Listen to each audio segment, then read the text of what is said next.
Avec plaisir. Merci. C'est une chose importante. Je suis très content que vous soyez là. Hier soir, tard, et en début de matinée aujourd'hui, selon mes instructions, les forces armées des États-Unis ont conduit une opération militaire extraordinaire dans la capitale du Venezuela.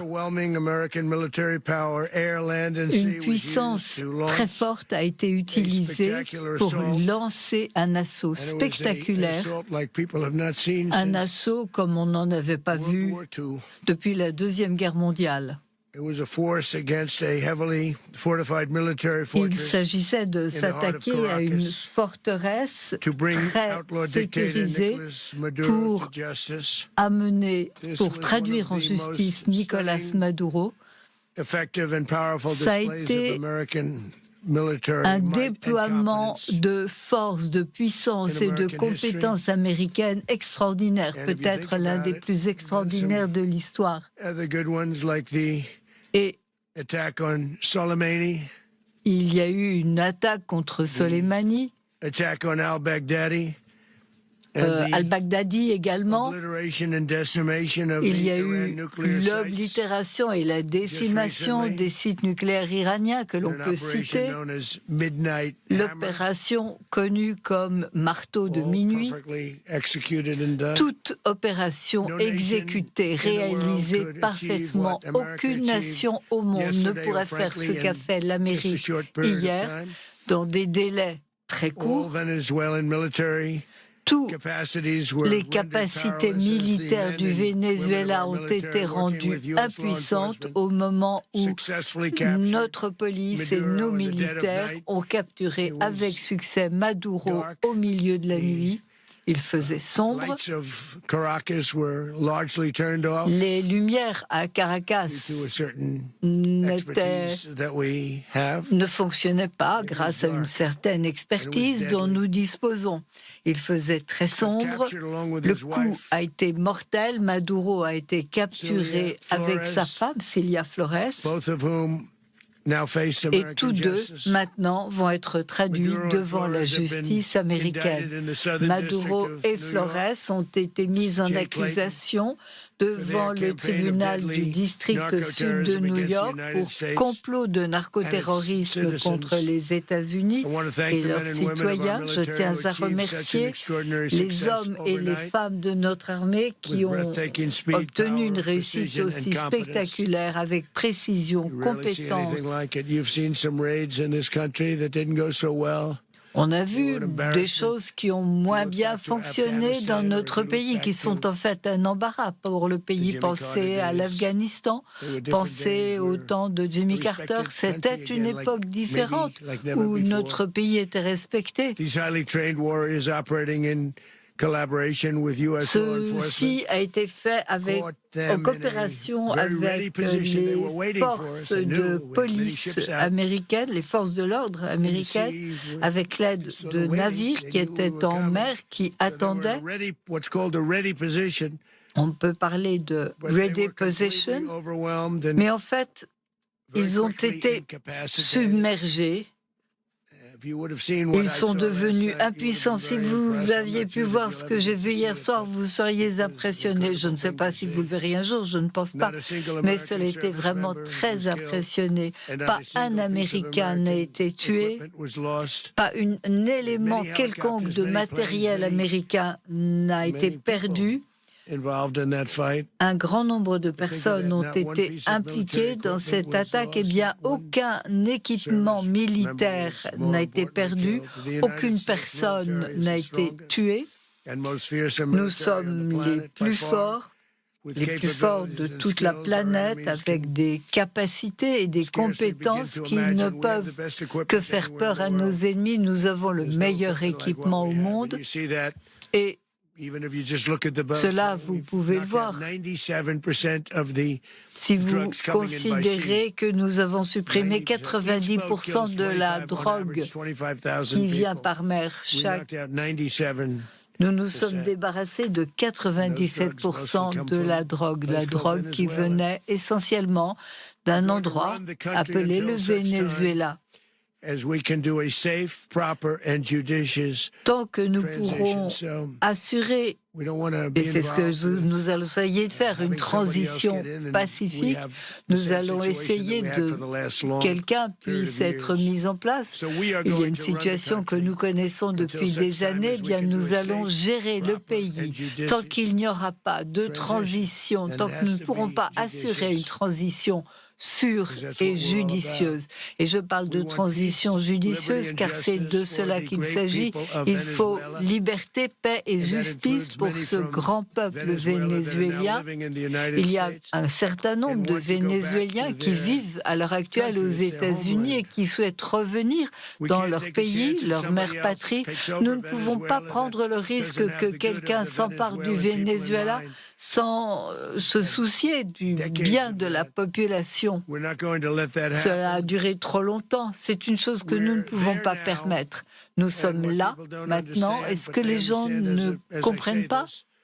Mais ils vont le comprendre maintenant que je le dis.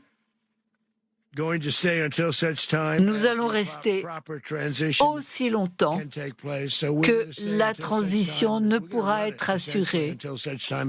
Donc, nous allons gérer le pays tant qu'il n'y aura pas de transition. Vous savez que ne faisaient rien de ce qu'ils auraient pu faire. Ils ont profité du pays. Nous allons maintenant faire en sorte que nos compagnies pétrolières américaines, les plus grandes du monde, se rendent sur place, réparent l'infrastructure en très mauvais état, je parle de l'infrastructure pétrolière, et commencent à gagner de l'argent pour le pays. Nous sommes prêts à mettre en place une seconde attaque, beaucoup plus forte, si nécessaire. Nous sommes donc prêts à envisager une seconde vague, si nécessaire. Nous pensions du moins à l'origine qu'une seconde vague, qu'une seconde phase serait peut-être nécessaire, mais la première attaque a été un tel succès que nous ne pensons pas qu'une seconde attaque soit nécessaire. Cette seconde attaque représenterait une phase, une vague beaucoup plus importante, beaucoup plus puissante, mais je pense qu'elle ne sera pas nécessaire. Le partenariat entre le Venezuela et les États-Unis est quelque chose qui intéresse tout le monde, car ce que nous sommes en mesure de faire permettra aux Vénézuéliens d'être riches, indépendants, en sécurité, et cela permettra à un grand nombre de Vénézuéliens vivant à l'heure actuelle aux États-Unis de dépasser la souffrance qu'ils ont connue. Ils ont énormément souffert. Maduro était à la tête de gangs de néo-trafiquants. C'est ainsi que de la drogue est entrée aux États-Unis. Et ainsi qu'il est dit dans la mise en accusation, il a supervisé les cartels que l'on appelait gangs des soleils, gangs des fleurs, qui sont responsables de la mort d'un très grand nombre d'Américains, de centaines de milliers d'Américains qui sont morts à cause de lui. Maduro et sa femme vont être traduits devant la justice américaine sur le sol américain. À l'heure actuelle, ils sont sur un navire qui va aborder à New York et une décision sera prise. Il faudra décider s'ils seront jugés à New York ou à Miami, en Floride. En tout cas, nous avons des preuves de leurs crimes. Ces preuves très importantes seront soumises au tribunal. C'est tout à fait incroyable que quelque chose comme cela ait pu durer pendant des années après que son mandat ait expiré. Maduro est resté au pouvoir et il a mené une campagne de violence, de terreur contre les États-Unis d'Amérique, menaçant non seulement notre peuple, mais menaçant la stabilité de la région tout entière. Il a trafiqué des quantités énormes de drogue, mais il a affligé des souffrances inhumaines partout, notamment aux États-Unis. Maduro a permis à des gangs de terroriser les communautés américaines partout dans le pays, et au Colorado, ils ont coupé les doigts de gens qu'ils ont pris avec énormément de brutalité, donc les moins brutales maintenant. Et je tiens à féliciter nos forces armées, la garde nationale qui a fait un travail remarquable. Non seulement à Washington, où nous avons maintenant une ville sécurisée, alors que Washington était des villes les moins sûres au monde. À l'heure actuelle, il n'y a plus aucune criminalité à Washington. Il y a quelques semaines, il y a eu une attaque terroriste, une menace un petit peu différente. Mais il n'y a pas eu de meurtre depuis des mois. In Washington, our capital, we don't have that anymore. La situation a complètement changé, les restaurants sont ouverts, les gens sont heureux, ils peuvent se promener dans la rue avec leurs enfants, leurs femmes, des restaurants ouvrent partout à Washington. Je tiens donc à remercier la garde nationale, nos militaires et les forces de l'ordre qui ont fait un travail remarquable. Il faudrait d'ailleurs intervenir dans d'autres villes comme cela. À Memphis, par exemple, Memphis, Tennessee, où la criminalité a baissé de 77%. Le gouverneur de Louisiane a appelé en personne pour nous demander de l'aider. Il en va de même en Louisiane, où nous sommes intervenus. Et je crois qu'après 2 semaines et demie à peu près, il n'y a plus de violence, pratiquement plus de violence, alors que cela ne fait que 2 semaines et demie que nous sommes présents. Comment imaginer que des gouverneurs nous demandent de l'aide? À Chicago également, la criminalité a baissé. Nous ne sommes pas intervenus de façon très importante, car le gouverneur est une catastrophe, le maire est une catastrophe, il n'était pas possible de travailler avec eux. Nous allons nous retirer, et puis lorsqu'ils auront besoin de nous, bien nous le saurons, vous le saurez. Même chose à Los Angeles, nous avons sauvé Los Angeles. La police a déclaré que si le gouvernement fédéral n'était pas intervenu, Los Angeles aurait été perdu. Bien longtemps après les incendies, avec toutes les émeutes, personne ne nous a remerciés. Mais ce n'est pas grave, ce n'est pas ce que nous demandons. Donc nous reviendrons si cela est nécessaire également. Mais nous avons fait un travail remarquable dans plusieurs villes. Mais je crois que ce dont nous sommes particulièrement fiers, c'est Washington, qui est la capitale du pays. Washington, c'était une des villes les moins sûres du pays. Les gangs qu'ils ont envoyés ont violé, torturé, tué des femmes et des enfants américains dans toutes les villes que je viens de citer. Ils étaient envoyés, ces gangs, par Maduro pour terroriser les Américains. Eh bien, plus jamais Maduro ne sera en mesure de menacer un citoyen américain ou vénézuélien. Il n'y aura plus de menaces. Pendant des années, j'ai parlé de ces Américains dont la vie avait été, qui avait été tuée par ces gangs, par ces bandes. Il y a un Américain, Jocelyn Nangari de Houston. Cette petite Jocelyn, c'est absolument épouvantable ce qui lui est arrivé. Ils ont kidnappé et tué comme des animaux. Ils ont tué Jocelyn et ils l'ont laissée pour morte sous un pont. Un pont qui ne sera plus jamais le même pour un grand nombre de personnes qui savent ce qui s'est passé. Le régime de Maduro a vidé ses prisons et envoyé ses monstres les plus violents, les plus atroces en Amérique pour tuer des Américains. Ils venaient d'institutions psychiatriques, ils venaient de prisons.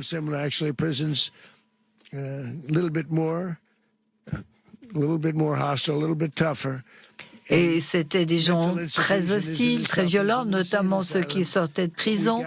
Ceux qui venaient d'instituts psychiatriques ne valaient guère mieux et nous avons reçu des gens qui venaient tant de prison que d'institutions psychiatriques. C'était des tueurs, des gens qui appartenaient à des gangs. Eh bien, cela est fini, puisque maintenant nous y avons mis un terme. En outre, le Venezuela a volé des actifs américains, du pétrole américain, des plateformes américaines, impliquant des milliards de dollars. Cela se passait il y a un certain temps de cela, mais aucun président n'a réagi. Ils ont pris tous nos biens, tous nos actifs. Et il n'y a jamais eu un président qui soit décidé à faire quelque chose. Il se disait, bon, tout cela se passe loin de chez nous. Nous avons créé l'industrie pétrolière américaine l'industrie pétrolière du Venezuela par nos efforts. Et le pétrole, il nous a été volé dans le cadre d'administrations précédentes. Ils ont utilisé la force.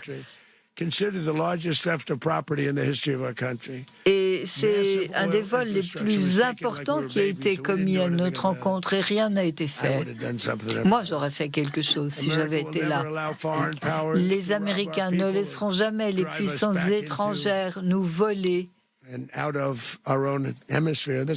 ou nous repousser dans notre propre hémisphère, et c'est ce qu'ils ont fait. Le Venezuela accueillait également des adversaires étrangers dans notre région sous Maduro, avec des armes qu'ils ont d'ailleurs utilisées cette nuit, sans doute avec les gangs qui cherchent à rentrer et à traverser nos frontières. Tout cela en violation des principes essentiels de la politique étrangère américaine qui ont plus de 200 ans. Eh bien, ce n'est plus le cas maintenant. Tout ceci nous ramène à la doctrine Monroe. La doctrine Monroe qui est quelque chose de très important, mais nous l'avons très largement remplacée. Maintenant, on parle d'un document Monroe. C'est le document Monroe qu'on a un peu oublié, qui est pourtant très important. Eh bien, on ne l'oubliera plus. Dans le cadre de notre nouvelle stratégie, les Américains, la souveraineté américaine ne sera plus jamais mise en cause dans notre région. Pendant des dizaines d'années, les administrations américaines ont contribué à ces menaces sécuritaires pour l'hémisphère sud. Avec l'administration Trump, nous réaffirmons la puissance de l'Amérique dans notre région. Et notre région est bien différente de ce qu'elle était il y a quelque temps. Et nous l'avons fait lors de mon premier mandat. Nous avons fait des choses très importantes lors de mon premier mandat. Et tout le monde maintenant revient vers nous. Notre futur sera déterminé par notre capacité à protéger des territoires et des ressources qui concernent notre sécurité essentielle. Comme les droits de douane qui ont enrichi notre pays, qui ont renforcé notre sécurité nationale. Les choses vont rester comme cela. Nous allons sécuriser nos frontières, écraser les gangs, défendre nos citoyens contre toute menace étrangère ou nationale, alors que certains présidents n'ont pas eu le courage ou n'ont pas eu ce qu'il fallait pour défendre l'Amérique. Nous ne laisserons pas ces gangs criminels opérer dans l'impunité. Cette opération doit servir d'avertissement à quiconque voudrait mettre en danger des vies américaines ou porter atteinte à notre souveraineté.